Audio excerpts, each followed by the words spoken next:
Hello, welcome to the Center for Critical and Cultural Theory, or if you're a student of mine at a university, this is a lecture on some of the early transitions from a distinction between religious othering in the 1600s, mostly in the northern continent of Turtle Island, or what becomes the United States, the transition from religious othering to racial othering, and the development of slave codes and slave laws.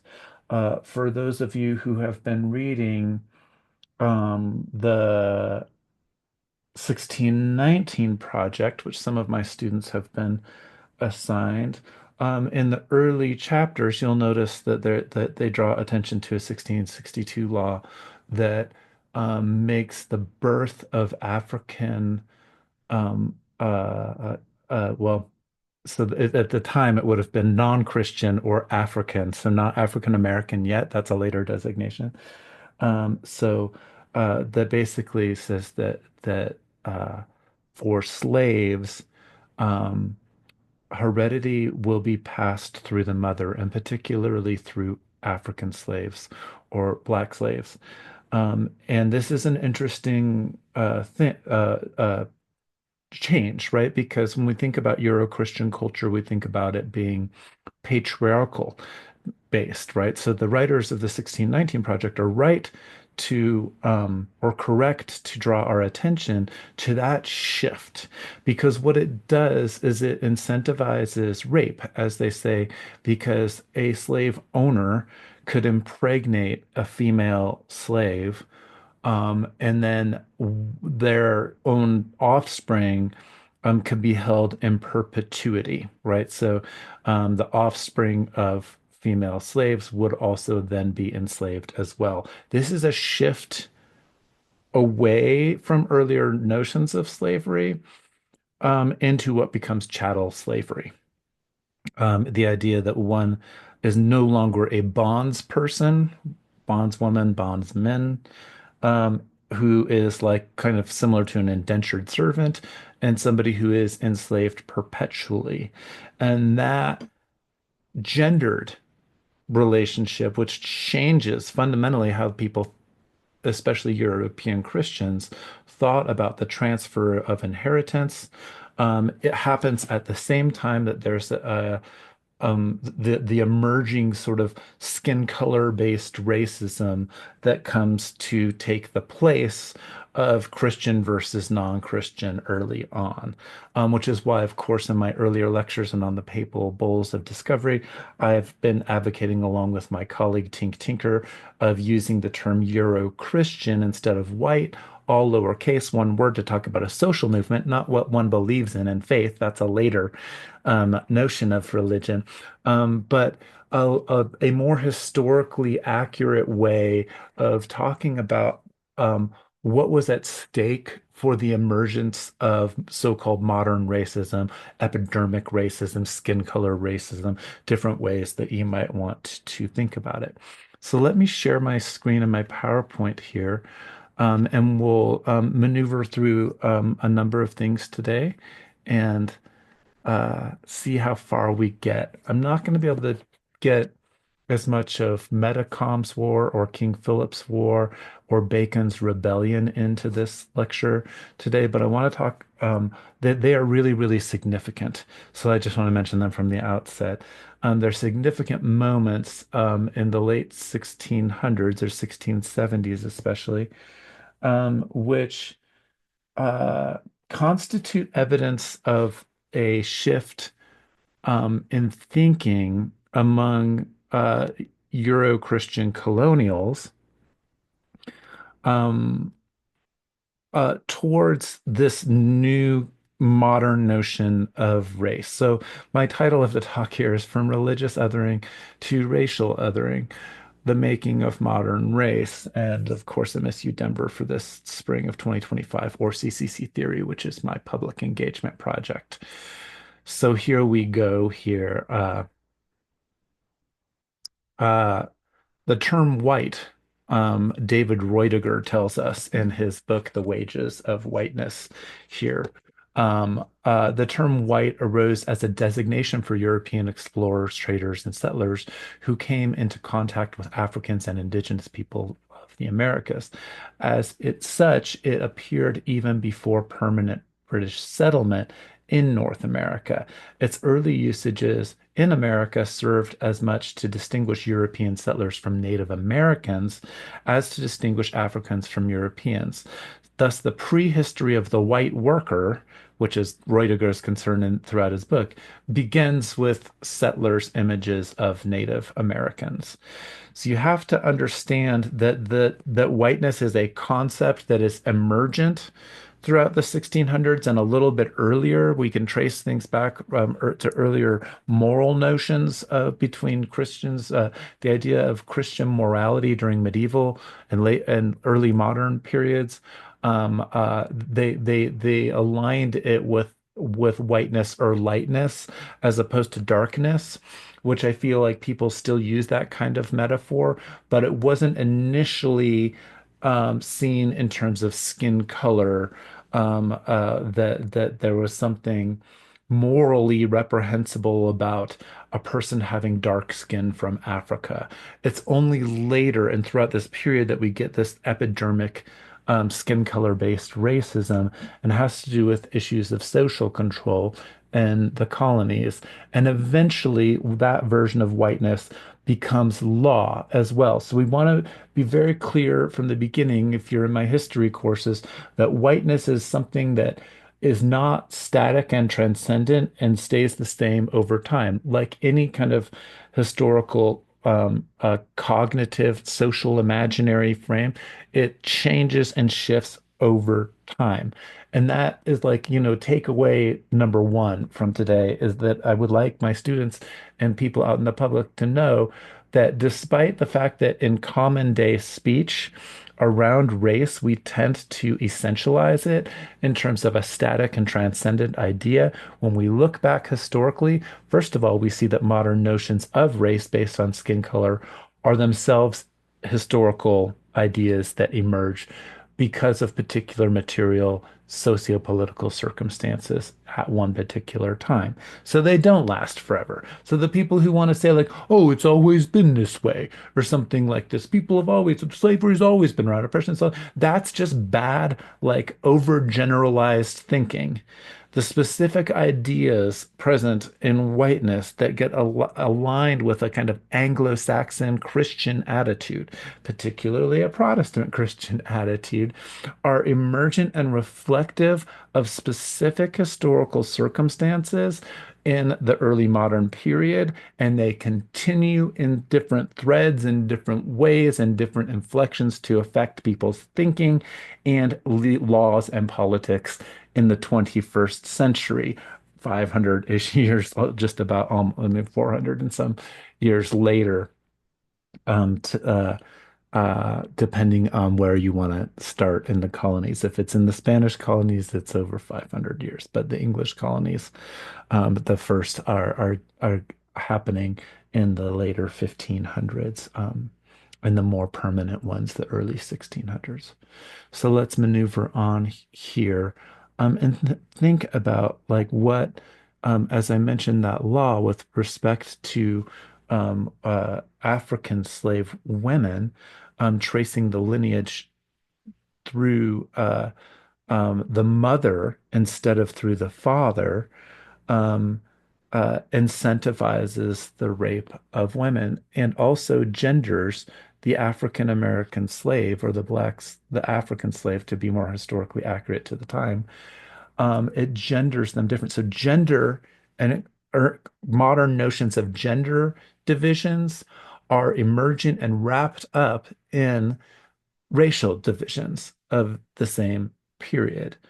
Um, so while my intention mostly today is to focus on race, we've got to remember that, as many African American scholars have shown in more recent years, what happens in the Middle Passage, for example, where Africans are are taken through the Caribbean, there's a kind of degendering process that happens with what Orlando Patterson in a big book on slavery calls social death, right? And so it all sort of whatever gender divisions there may have been in the respective African contexts for the various peoples that were enslaved, that is done away with at the time that black bodies become fungible. That means that they become items to be bought and sold or commodities in the market. And that's happening before Columbus gets into the colonies. It's happening in the early 1430s and the 1440s as well. And that's a little bit beyond the scope of what my lecture is today, but we could go back to the my Papal Bull lectures, which I'm building on here, to see how this is all sort of fitting into to a bigger picture. There are two volumes of this book by Theodore Allen. I've got one of them here. The Invention of the White Race. I find them really good. I especially find the notes good. He wanders sometimes, I feel like, into social divisions that are a little bit later, as I'll point out here, that show his kind of Marxian influence here. Despite his Marxian influence, I think that his work is really solid and useful to us. All scholars have their own kinds of positions and perspectives that they're bringing in. Allen, in the invention of the white race, stresses that early emergent conceptions of white race developed alongside colonizing of Ireland and the establishment of social control. The flip side of Irish, of course, was English or Anglo-Saxon.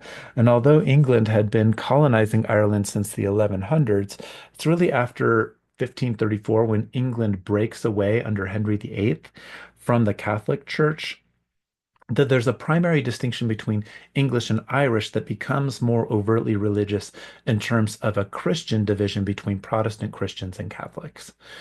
And that division will go all the way up through the 20th century, and in some instances, still inflects politics in Ireland and Northern Ireland, the division between the Ulster colony and stuff there today. It's just not my subject matter here, but we want to see that colonial division is happening between sort of what we might call something like nationalities, Anglo-Saxon or Irish. And the earlier colonization of Ireland is, of course, between Catholics who are Christians and the pagans who are in Ireland as well. All part of Irish history that's very important, especially to Irish folks. But it's a long, long process of colonization over there that we can't focus on here. The religious tensions from Europe between Protestants and Catholics then, of course, inflect um, the ways that colonization happens in the American colonies, right? So racism based on skin color emerged in the American colonies, quote, with the institution of white race system of social control, the key necessity in preserving, quote, white skin, privileges of the laboring class European Americans vis-a-vis or by way of all non-European Americans. So it's a process of othering that starts to gradually takes place in terms of skin color and race, but is really about kind of social control and earlier forms of colonialism that was largely based in terms of religious othering. So that little bit was from volume two, but from volume one, he's got some nice quotes here. Allen says that in contrast to the British West Indies, the social control problem in the continental plantation colonies was not that there were too few European American laborers, but there were too many. It was this circumstance that accounted for the decisive role of race, which came to characterize the system of social control in the continental colonies. Primary emphasis upon race became the pattern only when bourgeoisie could not form its social control apparatus without the inclusion of propertyless European Americans. And that's that instance where I like Alan is using the term bourgeoisie, which is It's not completely inaccurate or anything, but it's a term Marx, who is a writer in the 1800s, uses the division between aristocracy for the very rich, the bourgeoisie for the emergent um, uh, middle class, so the way my current American students might understand this. The burghers, the people, the small business owners, the people who form guilds and move to cities, and shop owners, and who eventually develop capitalism, right, based on investment in colonial endeavors or in transactional endeavors where ships go away. You like a group of people put their money together to help build the ship, fund the crew, and then they expect a return on that investment. That is like the early forms of what becomes capitalism, right? And so uh, even according to Marx's own thinking, the bourgeoisie becomes themselves a revolutionary class kind of over time throughout the 1700s and stuff here. And so Allen is just kind of applying that term back onto something that was emergent at that moment. Um, so I'm going to go back to that last sentence from the first quote here. Primary emphasis on race became the pattern only where the bourgeoisie could not form its social control apparatus without the inclusion of propertyless European Americans. What he means here is that you have indentured servants, you have bonds people who are coming over, and their conditions are basically pretty much similar to that of a slave. A little bit of a difference in name for us thinking back on it right now, but the actual conditions were very similar. So the early Africans that are coming are being seen in terms of bonds people as well. We don't have the fully formed version of chattel slavery in the early 1600s that we have later on.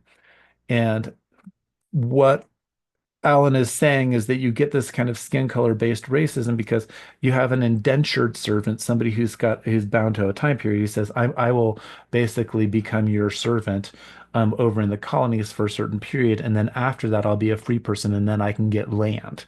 So what happens over, and this is happening even in Virginia, like between the 1607 colony of Jamestown.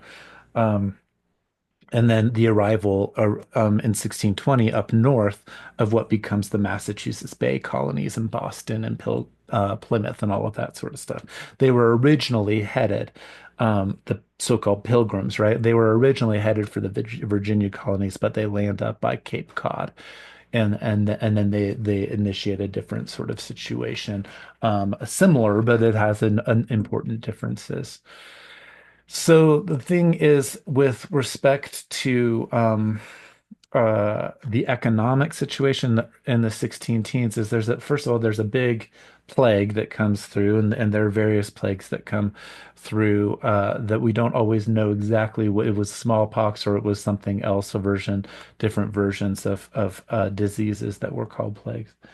But there's one particular one, and for various reasons in a transatlantic trade, there's a big drop in tobacco prices. So like there's a crisis in 1619-ish in the Virginia colonies around the price of tobacco. You have these people who are white who are getting out of their indentured servitude and then wanting to claim land. So that's causing conflict between the native groups of the area, and you have these shiploads of African slaves and servants who are showing up, as the 1619 project talks about.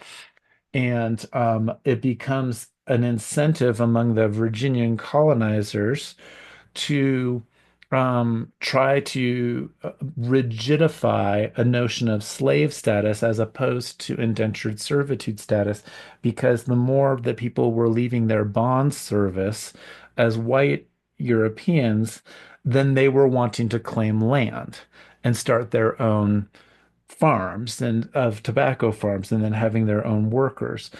Throughout early colonial America, there are certain African servants who get out of their own bond servitude, and we'll see reflection of this in laws. So we can't even think of the early Africans as immediately and only being cast into slavery, that is something that the notion of slavery and slave codes and slave laws are emergent throughout the period. Again, the earlier division is between Christian and non-Christian.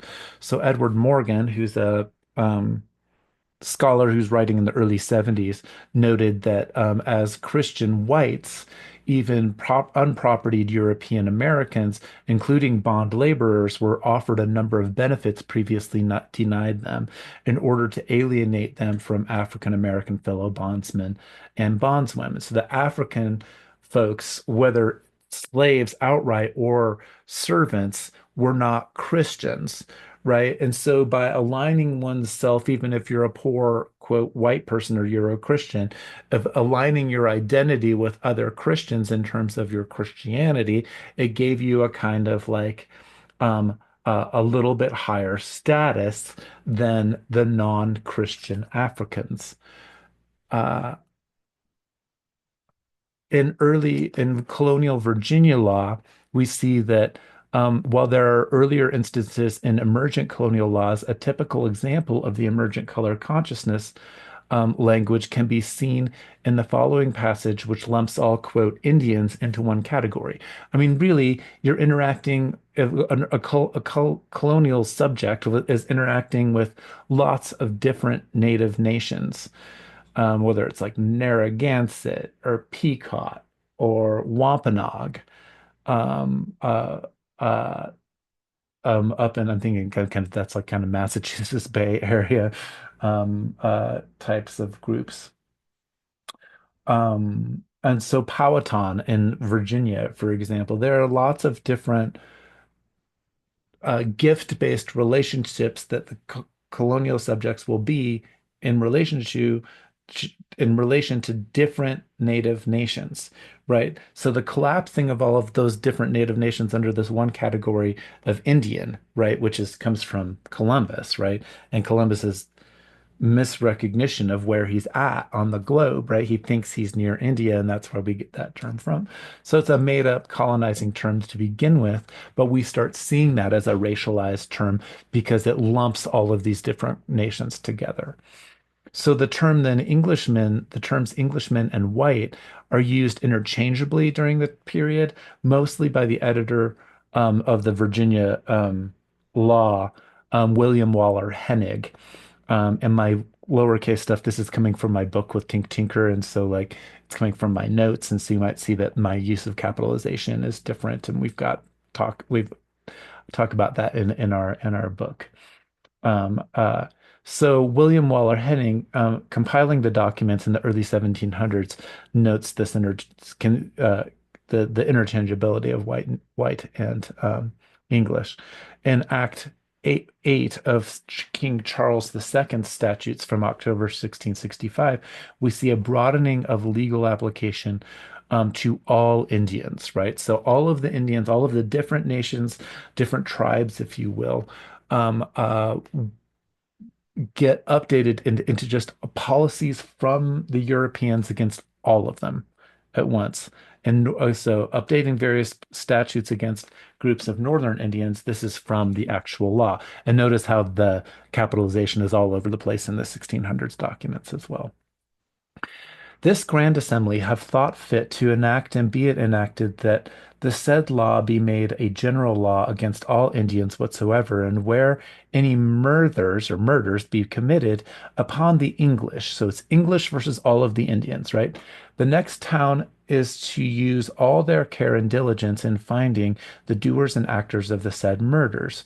And be it further enacted that if any Englishman is murdered, the next town shall be answerable for it with their lives or liberties to the town answer use of the public, and that the right honorable the governor of be humbly requested forthwith to empower such persons as his honor shall think fit in each county and on such occasions for putting said law into immediate execution, and that it be known to all Indians whatsoever by these persons so commissionated within 2 months after the said laws in force, and be it further enacted that by this grand assembly that the said Indians shall not have power within themselves to elect or constitute their own werowance or chief commander, but the present honorable governor and his successors from time to time shall constitute and authorize such a person in whose fidelity they may find greatest cause to repose a confidence to the commander in their respective towns. And in case the Indians shall refuse their obedience to or murder such a person, then the nation of Indians, so refusing or offending to be accompanied enemies and rebels, and to be proceeded against accordingly. And part of that, if you're defined as a rebel, you could be killed outright, but you could also be sold into slavery. And so there's more, definitely more Indians being sold into slavery during the 1600s and exported out of North America than there are Africans being imported as slaves. And gradually that shifts. And with that shift, we see the skin color based race laws and more emergent throughout the 17th century or the 1600s. So I've got a link if you want to look up on archive.org the actual laws there. There's a Christian theologian. If you think I'm picking on Christian people, I just want to let you know the Christian scholars are very well aware of this. The Christian theologian Willie James Jennings notes that with respect to African slaves, displacement is two-pronged, and he's actually going back to the 1400s before the colonized themselves here. First, it's the kidnapping and removal from the interior African context, but then quickly relegated to specifically a theologically Christian view of the world, Christian versus non-Christian. So Jennings also points to a scale of black and white that was emergent, but not initially the hierarchy of races that later forms biological conceptions of race. Those biological conceptions of race don't emerge until the 1800s when like we get like the cell being discovered in this whole big discourse from Darwin and stuff on biology, right? So like the in the seven that's one of the changes and shifts and conceptions of race over time, no matter what so-called color of race we're referring to, whether it's whiteness or blackness, the conceptions change historically. Theodore Allen also notes a 1656 case in Virginia where an African American woman named Elizabeth Key, who was successfully sued to be removed from slavery on the grounds that she converted to Christianity. This is evidence of what I've been saying in my lectures. It's Christian versus non-Christian. Christians aren't supposed to put other Christians into slavery. And so by converting, despite the fact that she's African, in 1656, she's able to win a court case saying that now that since she's a Christian, she can't be enslaved anymore. But by 1667, like 11 years later, and really earlier than that, there's complete shifts. So the Virginia in 1667, we see Virginia Assembly cut the knot wherein freedom was tangled with conversion to Christianity. They enacted a law providing that, quote, the conferring of baptism doth not alter the condition of the person as to his bondage or freedom. That's the Anglo-American bourgeoisie. Again, this is Theodore Allen's language. The Anglo-American bourgeoisie had found a way to have the best of both the sacred and the profane spheres. The best of the sacred was gained in the new gospel that reconciled English liberties to the slave, and the best of the profane by ensuring against legal challenges made on religious grounds against holding lifetime heredity to bond servants or to bond laborers. It comes as no surprise then that Allen claims, quote, at the threshold of the 18th century, early 1700s, right? It was Virginia that led the way among Anglo-American continental colonies in codifying the concept that race, not class, is the great distinction in society. Allen's citation comes from Lyon G. Tyler reviewing Philip Alexander Bruce's Social Life of Virginia in the 17th century. So I've got my quotation there as well. If you want more on the Elizabeth Key case, I've got another link here as well, but I'm going to move on from that specific case. So when we look at slave codes or slave laws, it's actually Massachusetts Bay Colony that first starts giving us that legalizes slavery. So in 1641, Massachusetts Bay Colony's Body of Liberties legalized slavery and the slave trade. This was the first legal code in British North America to do this. And they're doing it following this thing called the Pequot War.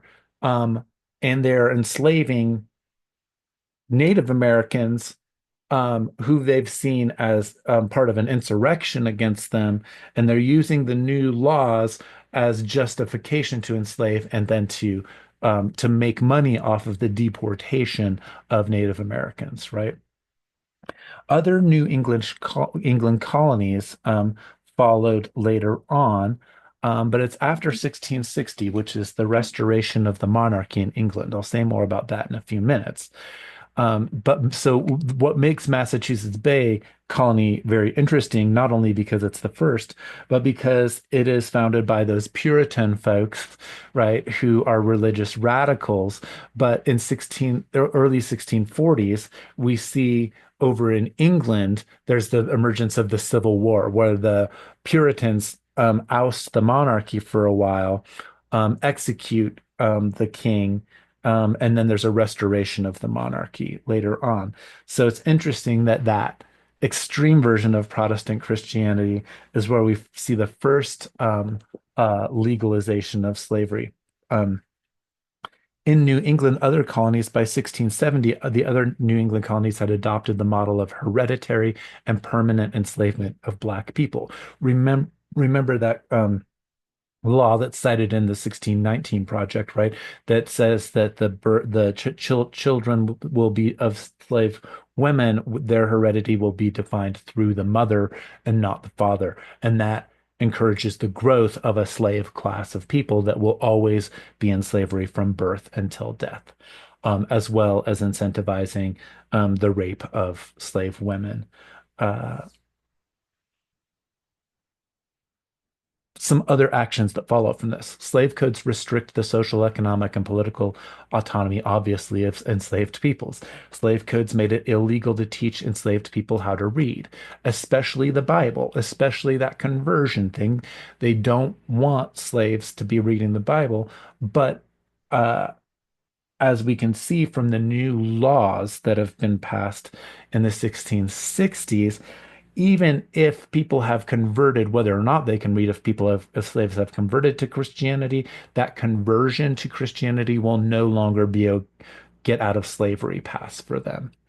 So slave codes controlled the African growth or the growth of the free African population as well, um, by defining some uh, uh, um, uh, slavery as in perpetuity for uh, um, African bonds people, and then and just like converting them into perpetual slavery.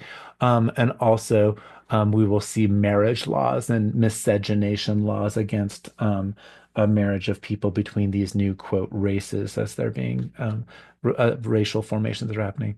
Slavery was not officially ended in Massachusetts until 1783 with the emergence of the United States, but of course the southern states all keep slavery. Uh, and the nation as a whole in the U.S. Constitution still allows slavery, and we get the three-fifths clause that we'll deal with in a later lecture. Systematic slave codes. Spanish laws of the Indies define the treatment of slaves and Indios from the contact to arrival of the English. So the English are first coming. They're doing rights of discovery in the north, with now New England, as the colonizers call it, by the end of the 1490s, right, with John Cabot from my earlier lectures. But we don't see English start, so there are traders bringing disease, bringing enslavement, early enslavement of Native Americans along the coast of what's now the east coast of the United States throughout the 1500s. We get the first colony of a Spanish colony in St. Augustine, Florida, which is still St. Augustine, Florida today, right? Named after a Catholic saint.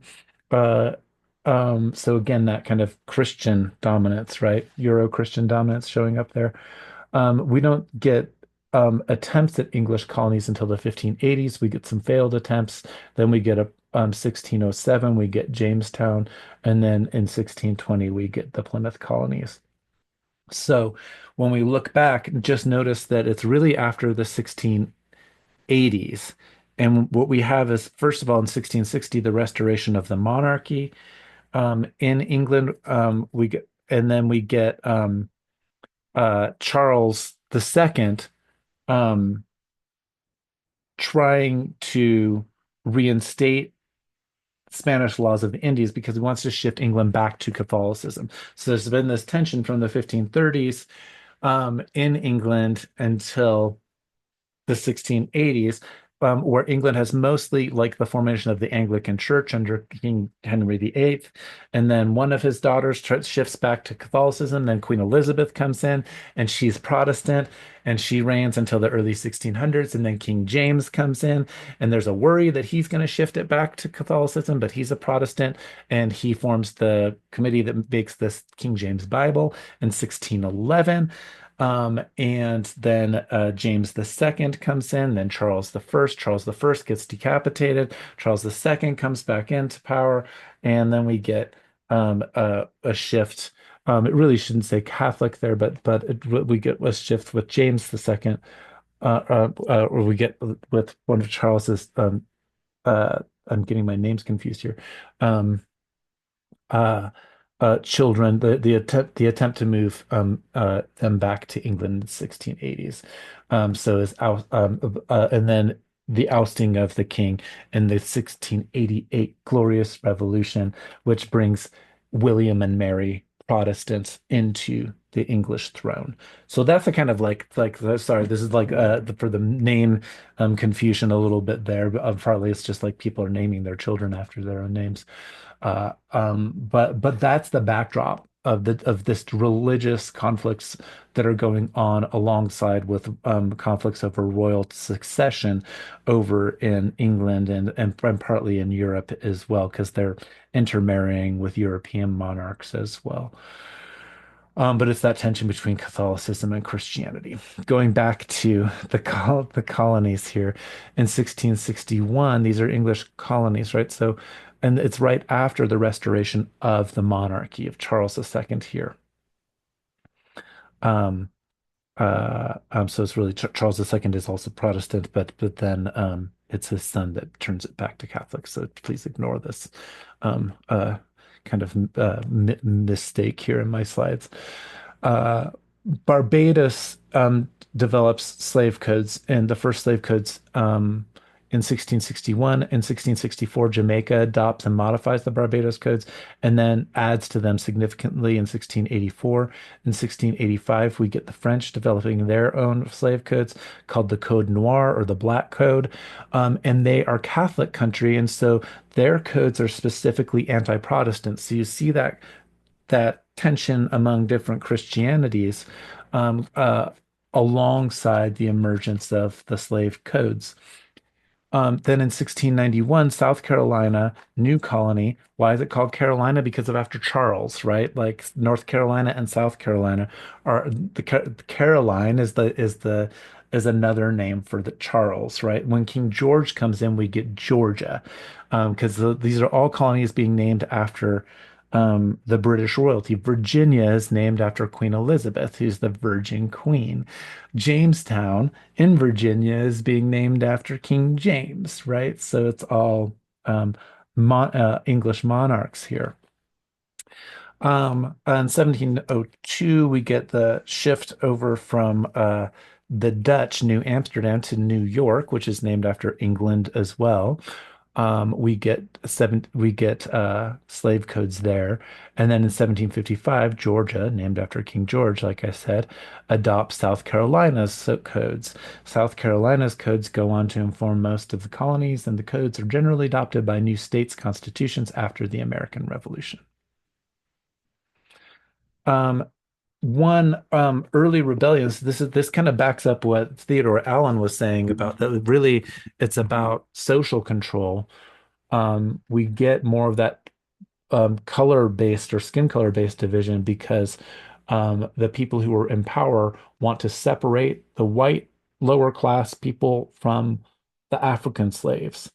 And by giving a little bits of racism, white supremacy among the lower classes, then the lower classes can see themselves as better in status than the Africans. So we see after the Stono Rebellion in September of 1739, and we see this is the largest slave rebellion in the British mainland colonies before the American Revolution. The rebellion began on the banks of the Stono River, about 20 miles southwest of Charleston. Again, Charleston, named after an English monarch. The rebels broke into um, a store and stole guns and powder. They called for their kingdom, or sorry, for their freedom, and headed southward towards Spanish Saint Augustine. Again, that's that earlier colony. They burned houses and killed white people. White colonists then attacked the rebels near the Edisto River. Most of the rebels were killed and their survivors were sold into slavery into the West Indies. The rebellion was led by Jemmy, an Angolan man, along with 60 rebels. This will be come up in the 1619 project if you're reading that book. The white community then pursued the rebels, killing many of them. The heads of some executed rebels were placed on pikes to warn other slaves not to rebel. That placing of heads on pikes goes back to English colonization of Ireland. So, and then it later becomes scalping. So that scalping as a phenomenon exists in different cultures around the world, but the way that it comes to exist in the colonies is informed by the fact that it's heavy to be dragging around decapitated heads if you're walking or on horseback, and so it becomes just the scalp later on. So it comes, but it's a practice that's being used in English colonization of Ireland before the English come here. And so the when it happens in the Massachusetts Bay Colony, for example, it's already a practice that the English are bringing. It's a gruesome practice, of course. The Colonial Assembly passed a law requiring planters to carry weapons to church in case of a slave revolt. So after that, we get the doubling down of those Jamaican slave codes. As I've already mentioned here, well, I'm getting ahead of myself in my slides. So if we go back to Virginia, Virginia slave codes are made in parallel to those in Barbados. Remember, Barbados is the first official whole set of slave codes, although in the Massachusetts Bay Colony, slavery had become legalized, right? For selling mostly Native Americans into slavery. Virginia slave codes are made in parallel to those in Barbados, with individual laws starting around 1667, like that one I cited earlier, and a comprehensive slave code passed in 1705. So in 1667, we see the Virginia House of Burgesses enacted a law which doesn't recognize the conversion of Africans Americans into Christianity despite baptism. I already covered that. In 1669, we see Virginia enacts a code about the casual killing of slaves, which declared masters who killed slaves as deemed resisting are exempt from felony charges. So it's no longer murder to murder a slave. So in 1670, they enacted a law prohibiting free Africans from purchasing servants who weren't also African. What does this tell us? It tells us that there are Black people in the colonies who were free during this period. And earlier, they could buy other African or Indian slaves, and that was totally legal. But after 1670, it's not. Africans can no longer purchase um, uh, uh, servants who aren't also African. And then later on, we get more of the color-based laws by the early 1700s, right?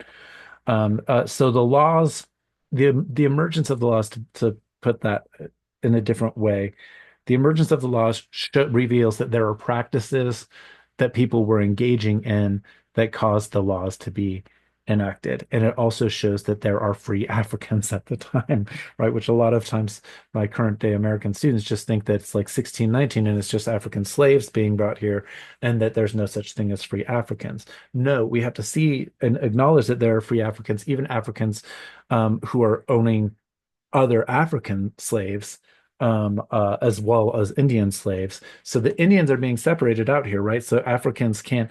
It prohibits Africans from purchasing servants who weren't also African, right? So earlier on, you could have black skin, and you could own slaves who were either white or Indian or uh, um, or African. But then we're seeing this kind of skin color thing showing up. 1680, Virginia passes Act 10, which prohibits slaves from carrying weapons, leaving their owner's plantation without a certificate or raising a hand against Christians. So we still see that kind of Christian versus non-Christian divide, even though that we're seeing this development of the skin color thing too. From an international angle, as I've been getting at a little bit throughout this lecture, there were religious wars among European nations that affect the emergence of slave codes. The papal bulls and the laws of the Indies set the stage for international law. The English Civil War and the restoration of the crown in 1660 have a ripple effect in the colonies. The Pequot War, 1636 to 1638, is used to establish a just war among Massachusetts colonists. Bacon's Rebellion and King Philip's War, which happened in the 1670s, where you have four whites banding together in Bacon's Rebellion with poor Africans and Native people. That is something that to overthrow the governors and the ruling class. That is something that causes a direct effect in the creation of skin color based racism. And again, that attempt that Theodore Allen was talking about in the invention of the white race, the attempt to distinguish white people from black people so that poor white people would align with the richer white people and think of themselves as above black people so that there wouldn't be rebellions that were interracial. Different kind of situation with King Philip's or Metacom's War in the 1670s, which amplifies some of that religious war or what's so-called the Just War um, that we saw in the Pequot War of 1636 to 1638. So just war theory, which goes back to the doctrine of discovery and Christians being able to dominate anybody who uprises, especially if they're not Christian, it justifies enslavement. So the Pequot War from 1636 to 1638 is what just the Massachusetts Bay Colony uses to justify the enslavement of Native Americans and to sell them into slavery out of the what later on becomes the United States or the northern continent there. So if we look at the Pequot War, for example, we see in 1637 there's a massacre near Mystic River that slays over about 400 Pequots. The English and the Mohegan and Narragansett allies kill all of them, mostly women and children. Only surviving Pequots then were men on a hunting trip. The English declare their success as a sign of their god's providence, declaring a Thanksgiving after their return home. These ideas of Thanksgiving as a holiday doesn't become a federal holiday until Abraham Lincoln is president. But when we're looking back to those things that they're basing it on, we're seeing it not just being really a peaceful sort of dinner being shared by the early pilgrims.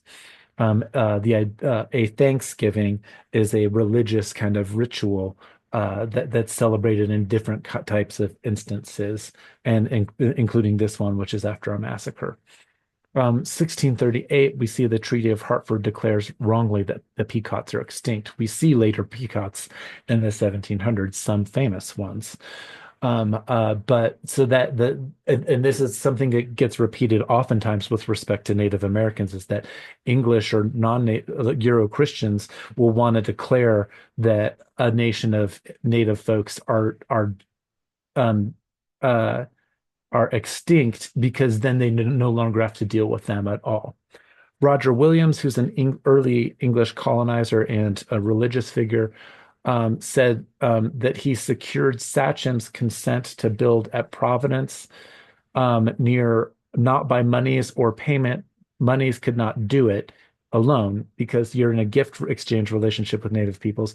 Rather, he says what was paid only a gratuity, though I chose, this is his words, for better assurance and form to call it a sale. So such transactions were not one-for-one exchanges of land goods, but mutual pledge to sustain a loving, peaceable neighborhood. So what would happen is that the colonizers would come in and they would make an exchange or a deal with native peoples, but they would say that the deal was for land, even though it wasn't negotiated between the native folks for land, or it might be for the rights to like hunt or something on the land. But then the English would say like, and they gave us property rights for that sort of thing.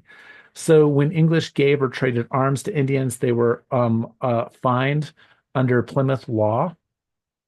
So we see that already at work. That kind of what would later become informs racial difference.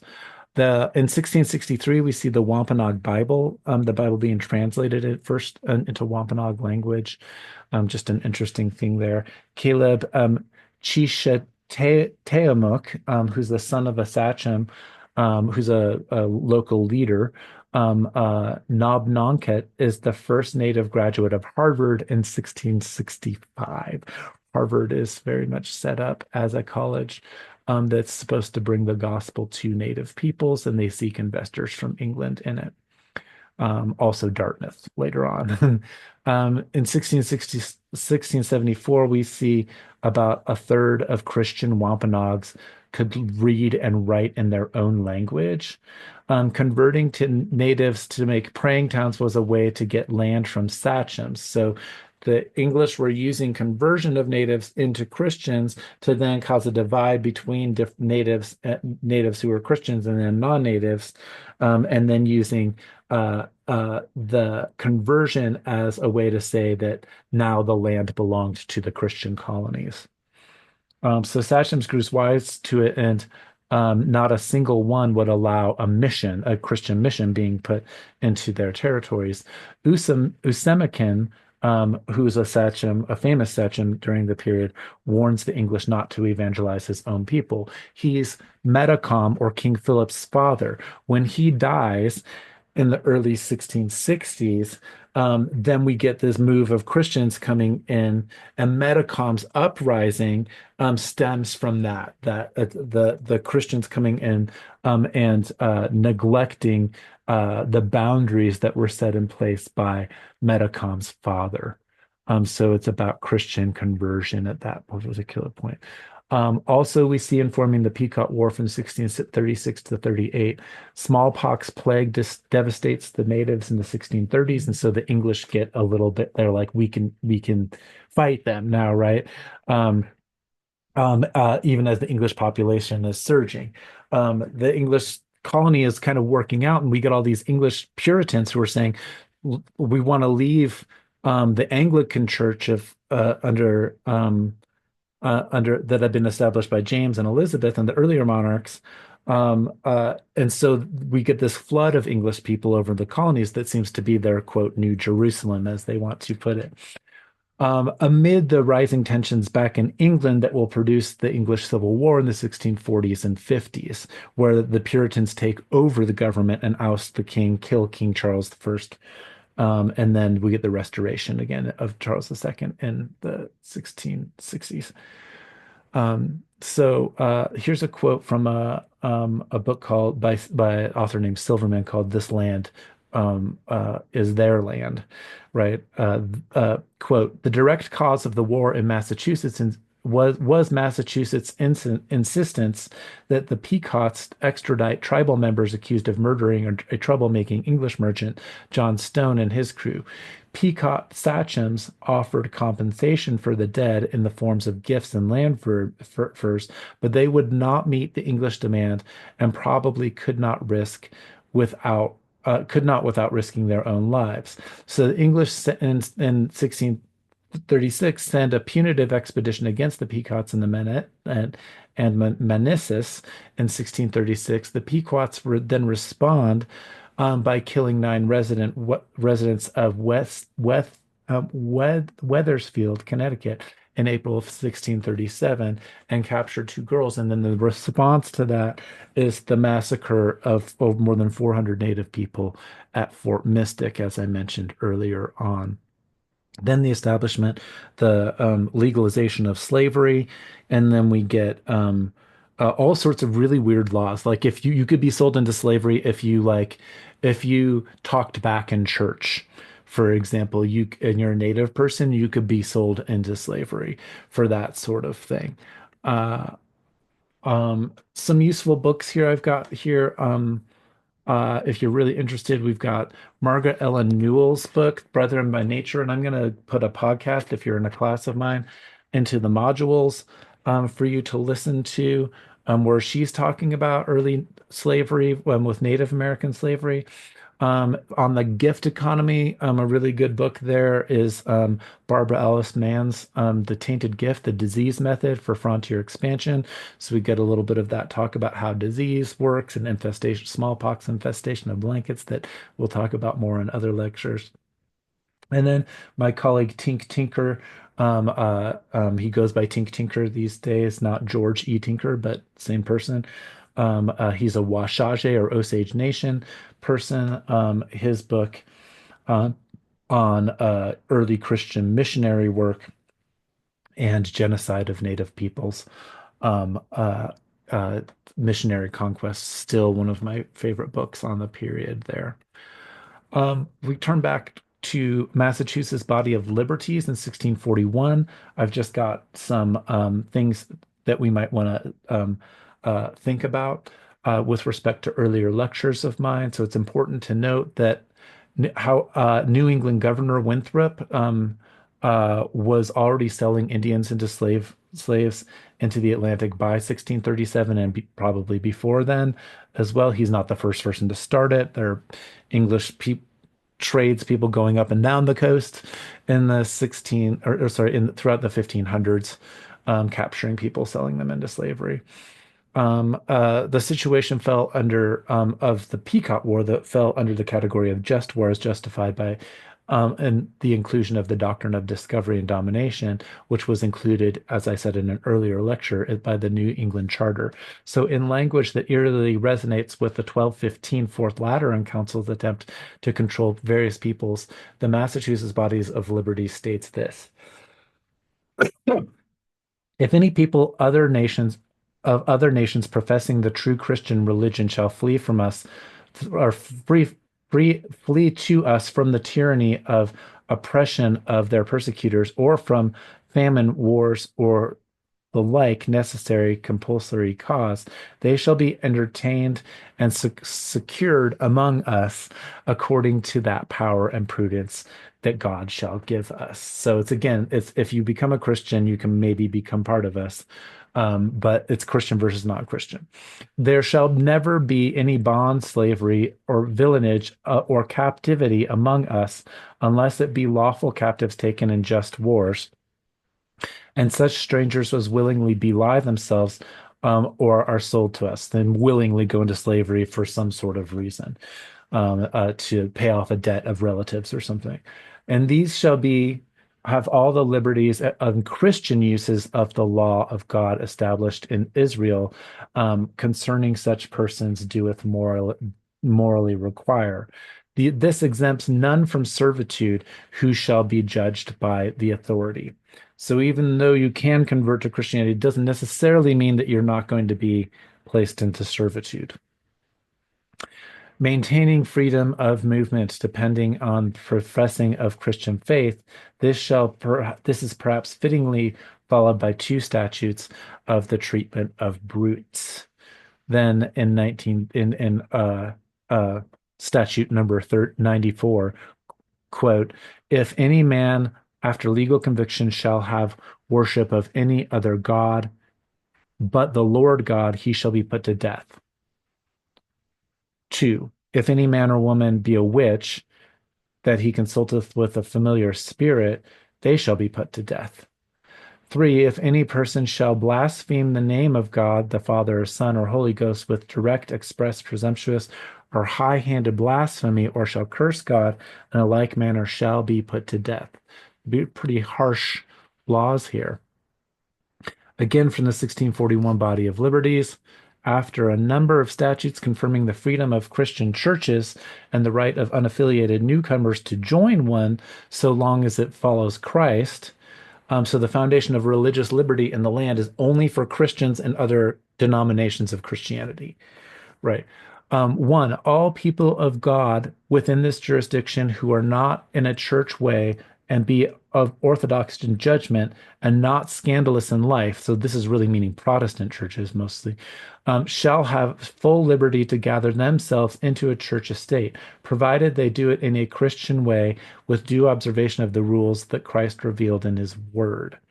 And then statute number 797 ambiguously states, we likewise give full power and liberty to any person that shall at any time be denied or deprived of any of them to commence and prosecute their suit, complaint, or action against any man that shall do in any court that hath proper cognizance or juridicature thereof. So they can basically, it's like ambiguous enough that people can start prosecuting each other if they're not following Christ in a particular way that's recognized by the courts. So it kind of leaves the kind of loophole for that earlier, like religious freedom. One did not need to be a state or church official also to be protected then here. So, however, one needed to be a Christian in order to be granted liberty. Liberty is only something extended to Christians. Non-native people do not have religious freedom. Um, Even if you convert as a native person, that doesn't mean you can't be sold into servitude. And so this is kind of ambiguous stuff that gets figured out with the more formal slave codes later on and that emergence of skin color racism. So these moral attitudes would reappear in 19th century philosophical articulations such as John Stuart Mill's liberalism and utilitarianism, but we're not there yet in these lectures. And so, yeah, once again, sorry about my little confusion about some of the English monarchs' names there. I was like putting my slides together a little bit hastily this morning. But I think you get to the point that there's an international tension around religion and Christianity, and that tension over in England and in Europe, more broadly speaking, is informing the situations both in Massachusetts, which is the more extreme Protestants, the Puritans, and then in the Virginia, South Carolina, North Carolina, and later Georgia colonies, which are part of the Anglican Church, right? So I'm going to stop there. I hope this was informative to people. We'll carry on. For those of you in my classes, check out the Margaret Ellen Newell interview that I'm going to give on with a podcast about slavery in the 1600s. Have a great day whenever, wherever you are.